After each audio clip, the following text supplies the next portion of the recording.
आपण 1 मे महाराष्ट्र दिन हा कामगार दिन म्हणून साजरा करत असतो। तर कामगारांना त्यांचे हक्क व अधिकार हे डॉक्टर बाबासाहेब आंबेडकर यांनी संविधानामधून लागू केलेले आहेत।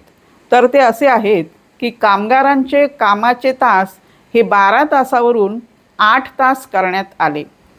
सर्वांना पेन्शन योजना लागू करण्यात आली, PF लागू करण्यात आला, भरपगारी सुट्टीची तरतूद करण्यात आली। एखाद्या कामगाराचा जर मृत्यू झाला तर त्याच्या नातेवाईकास किंवा त्याच्या वारसास नोकरीची तरतूद लागू झाली।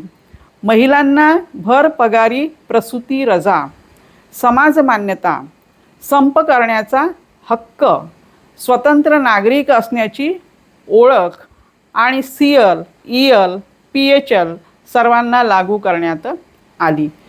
तर हे आपले जे हक्क आणि अधिकार आहेत हे सर्व कामगारांना माहीत असायला पाहिजेत।